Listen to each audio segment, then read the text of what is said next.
Hey guys, what's going on? Blaine back for another Netflix review, and today I'm going to be talking about Dear David.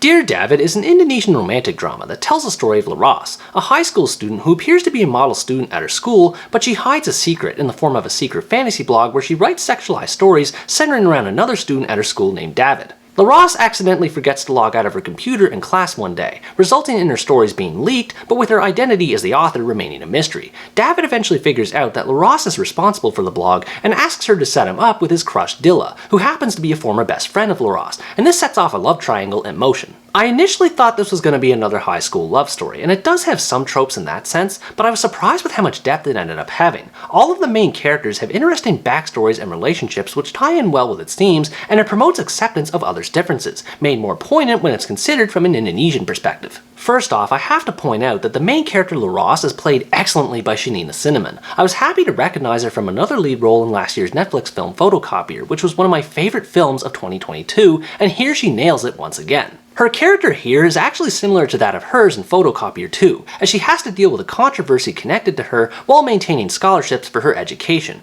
Even though she could be considered a typical overachiever, what makes her stand out right from the beginning is her secret sexual desires. Her obsession with David is played out in numerous ways, as she uses her writing as an outlet to vent her romantic and sexual frustrations so that she can focus on her studies. So when her stories are suddenly revealed, she's not only forced to delete them, but also to confront her feelings for David, and I loved seeing this unfold. She always looks for distractions, uses a negative tone when talking to him, and basically tries everything she can to repress her feelings for him. It's not until later on, as David figures her out and starts asking for favors, that they spend more time getting to know each other. And I enjoyed seeing Laras lowering her guard and allowing herself to finally be vulnerable in this way. It just feels more organic and natural compared to a lot of other romances. Speaking of David, he was another great character as well. Even though he's a renowned player for the school soccer team, he doesn't let fame get to his head and tries to live as ordinary of a student life as possible. He felt grounded and down to earth, which made him consistently likable throughout the story. He becomes even more sympathetic when his mental health is impacted by the release of the risque stories based on him.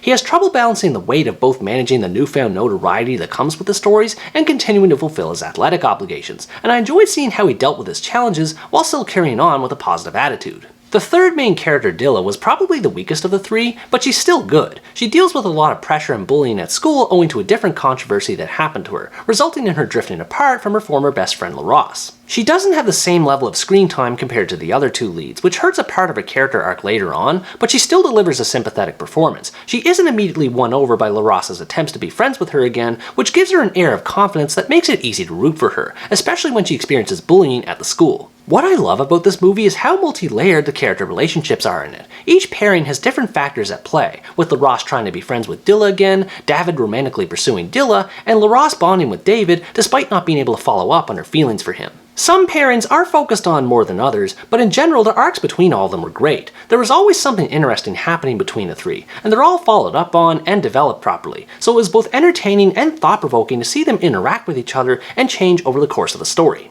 As for the whole love triangle and romance in general, I personally felt that this was the weakest part of the movie. And it's not that it's done badly or not a good idea, albeit unoriginal, it's just that it takes way too long for the romance to go anywhere interesting, as it doesn't really kick off until well after the first act. Even once the movie gets going with it and David starts being torn between Laras and Dilla, it still feels both sluggish and yet rushed with how it proceeds, depending on which female lead is being focused on. It still ends up being okay in the end, but that's mostly because of everything else the movie has to back it up. And this leads to my favorite part of the movie, which is how richly detailed it is with its themes. Every main character goes through some sort of issue that's explored in great detail, and a lot of it concerns the topic of mental health. Bullying is something every one of the three experiences at some point and to varying degrees. Dilla is constantly mocked for flaunting her sexuality, Laras is ridiculed for her dedication to her studies, and David is pressured and even harassed to pursue women against his will. And all three of these incidents weigh on them over time, which was sad to see. It becomes more distressing to see these characters be in so much pain and yet feel unable to do anything about it for fear of retaliation from others. It evokes a feeling of suspense, especially where it concerns Laras' secret, and this helped in both making me become more attached to the characters, as well as seeing where things would go. But by far, the most intriguing thing about this movie is the way it explores the sexuality of its characters. This took me completely by surprise, not just because it's an Indonesian movie that I felt would be more conservative in approaching this topic, but also from just how well done it is. Each of the three leads have repressed romantic and sexual desires, with Laras exploring it the most in her stories about David. The way she writes about her fantasies were descriptive enough to get a sense of how frustrated she is regarding her feelings for David, which adds more to the suspense that I mentioned earlier, even though, like I also said earlier, the romance does take a while to get going. Both David and Dilla also have problems in expressing their desires, with the latter in particular being a taboo case, albeit one that doesn't have a lot of focus in it. Regardless, it was interesting to see these characters individually address their needs and how they chose to express them. The movie gets even more creative with how it explores sexuality through creative use of cinematography and lighting. Again, this mostly concerns Laras and how it switches from her stories to reality, but it was still cool to see how the movie used its visuals to evoke the passion the characters have for each other,